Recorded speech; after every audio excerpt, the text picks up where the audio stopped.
everyone, how are you? I hope everyone is fine. So today I am back with a very important lesson, that is parts of speech, which is very important grammatically. Actually, if you will not know how to place the according to the parts of speech, it is very difficult to make a proper sentence. You will not able to form this proper sentence. So structure for make a proper sentence, it is very important that you should know where to place all these 8 parts.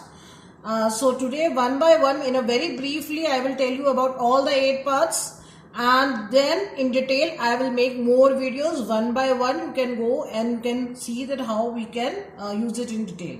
So that is noun, second part pronoun, third adjective, fourth is verb, fifth is adverb, sixth is conjunction, seventh is preposition, and ninth is interjunction. So these are the 8 parts which are there to make and you should know, you should have the knowledge to make a proper sentence.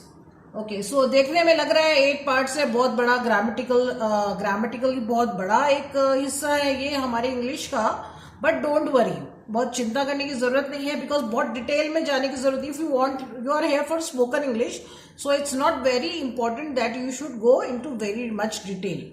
It's not at all important. बहुत detail में जाएंगे तो बोल नहीं पाएंगे, because फिर आप इकट्ठा करते रहेंगे knowledge, and we are not here to gain the knowledge, basically we are here to speak. और आपको एक बात मैं ये बताना चाहती हूँ कि कई स्कूलों में छोटे से ही नाउन को इतने बार कराया जाता है, प्रोनाउन को इतने बार कराया जाता है, इसका एक एक छोटा छोटा हिस्सा इतने बार कराया जाता है कि वो एक तरीके से लोगों को रट जाता है और वो बोलने लग जाते हैं. सो मैं आपको बताऊंगी किस तरीके से आप इसे यूज करें और ताकि आप उसे आराम से बोल सकें. सो ओके, नाउन प्रोनाउन, तो मैं आपको बताऊंगी कि कैसे आप इसे यूज कर सकते हैं. जैसे कि हम एक वर्ड ले, राइट. राइट माने होता है लिखना. राइट अपने आप में एक पूरा एक हम बोल सकते हैं ये अपने आप में पूरा एक सेंटेंस है. राइट अगर मैं बोल रही हूँ लिखो, तो आपके समझ में आ गया लिखो, दिस इज अ वर्ब. अगर हम बोले तो ये एक वर्ब है. अगर हम इसको बड़ा करना चाहते हैं और बड़ा डिटेल में सेंटेंस बनाना चाहते हैं, then these parts are use, तो हमें ये पार्ट्स यूज करने पड़ेंगे. मैंने आपको पहले लेसन में बताया था कि वर्ब को आप एज अ सेंटेंस यूज कर सकते हैं. प्लीज आप वापस मेरे पहले वीडियो में जाके देख सकते हैं कि एक्शन वर्ब्स कैसे यूज करते हैं. सो ओके, सो अगर हम इसको बढ़ाते हैं तो ही राइट्स, ही के साथ राइट्स लगेगा. ही हो गया आपका, यहां पे आपका नाउन या प्रोनाउन आ जाता है. आप देख सकते हैं नाउन प्रोनाउन का यहां पे यूज हो रहा है. नाउन प्रोनाउन, ही राइट्स स्लोली. अगर हम बोलते हैं स्लोली तो ये क्या है आपका एडवर्ब. एडवर्ब है, ये एडवर्ब है. ये इसको बता रहा है कि वो कैसे लिखता है. ही राइट्स स्लोली, सो ये क्या हो गया, एक सेंटेंस हो गया, वो धीरे लिखता है. तो आप देख सकते हैं यहाँ पे 3 पार्ट्स हमारे यूज हो गए, प्रोनाउन, वर्ब और एडवर्ब. इसी तरीके से और भी हमको यूज करने पड़ सकते हैं. यहाँ पे हम ही की जगह जॉन भी लिख सकते थे, तो ये हमारा नाउन हो जाता. जॉन राइट स्लोली, तो यहाँ पे हमारा नाउन हो जाता है. ही कर दिया तो प्रोनाउन हो गया, राइट्स हमारा वर्ब हो गया, स्लोली हमारा एडवर्ब हो गया. किसमें लिखता है, इन हिज कॉपी, अपनी कॉपी में स्लोली लिखता है. इन क्या हो गया, प्रीपोजिशन. प्रीपोजिशन हो गया. हिज क्या हो गया, हिज वापस आपका प्रोनाउन हो गया और कॉपी आपका नाउन हो गया. So these are the things that you have to do while writing while you are making a sentence. अब इसको हम वन बाय वन लेते हैं. ओके, तो फर्स्ट पार्ट हम लेते हैं. Noun is a name of a person, place, thing और एन आइडिया. तो ये नाउन हो गया हमारा किसी का नाम. सो मोना इज स्लीपिंग, मोना यहाँ पे नाउन हो गया. Pronoun, pronoun is a word in place of noun. जो भी नाउन की जगह पे यूज किया जाता है वो प्रोनाउन होता है. जैसे कि ही इज रमेश, ही हो गया यहाँ पे हमारा pronoun. Adjective is a word use to qualify a noun. जो भी नाउन की खासियत बता रहा है वो एडजेक्टिव है. He is a smart boy, smart ये बता रहा है कि ये स्मार्ट लड़का है, तो स्मार्ट इज एडजेक्टिव. तो ये 3 हमारे हो गए, first 3 parts of speech. The fourth part of speech, that is verb. Verb is a word which expresses an action or tells something about a person or thing. She sang a song. वो गाना गाई थी। sang यहाँ पे हमारा हो गया verb, past tense है ये। So that is a verb, action जो भी हुआ है। Amit is a smart boy, Amit smart boy है। यहाँ पे इज, ये इसके बारे में बता रहा है, तो ये हमारा लिंकिंग वर्ब है। तो या तो वो क्या कर रहा है या उसके बारे में बताता है, वो हमारा वर्ब होता है। वर्ब बहुत इंपॉर्टेंट पार्ट है। Adverb, adverb is a word which modifies a verb, जो कि वर्ब के बारे में किस तरीके से काम हुआ है उसे बता रहा है, वो है एडवर्ब। शीला राइट स्लोली, कैसे लिखती है शीला? स्लोली लिखती है, तो स्लोली हमारा एडवर्ब हो गया। प्रेपोजिशन, हमारा जो प्रेपोजिशन है, preposition a word used to show the relation of one thing to another thing in a sentence।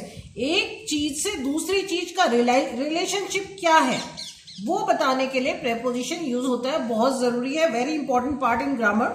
I write with a pen, मैं पेन से लिखता हूं, तो यहाँ पे preposition हमारा विद हो गया। किससे लिखता हूं? पेन से लिखता हूं। लिखता हूं किससे लिखता हूं? इन दोनों को इसने, इनके बीच में जो कॉम्बिनेशन बना वो विद से बना, उनको जोड़ने का काम किया, तो प्रेपोजिशन इज विद। तो ये हमारे तीनों बहुत इंपॉर्टेंट पार्ट है, वर्ब एंड प्रेपोजिशन। तो मेनली बहुत ही इंपॉर्टेंट है। वर्ब से तो आपके सारे टेंसेस बनेंगे, प्रेपोजिशन से आपके सेंटेंसेस कंप्लीट होंगे। Adverb is also equally important, but ये दोनों तो बहुत ही इंपॉर्टेंट है।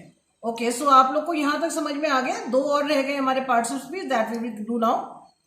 Now there's conjunction. Conjunction is a word that joins word or sentences together.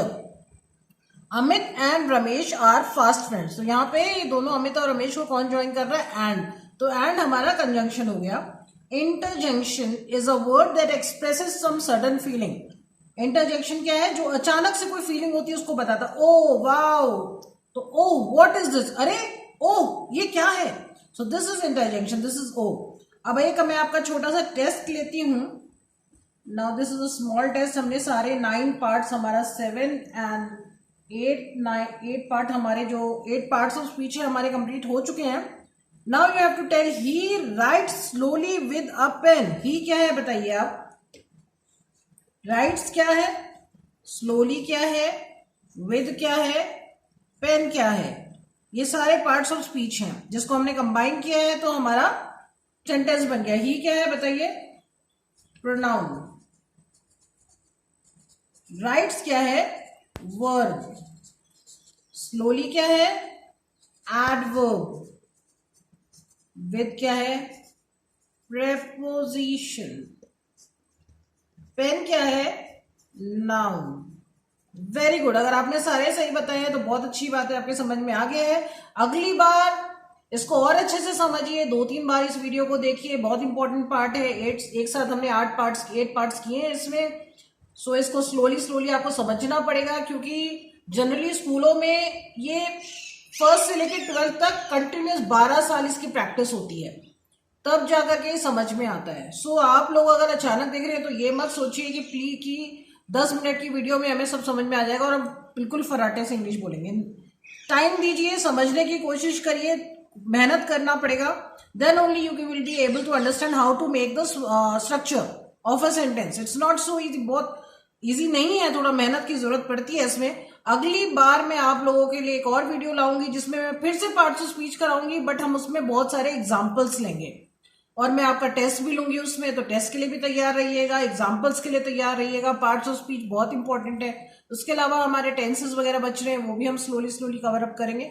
So okay, इस वीडियो में इतना ही, काफी बड़ा पोर्शन है, इसको आप लोग जरूर प्रैक्टिस करें। Do lot of practice and understand, try to understand it again and again.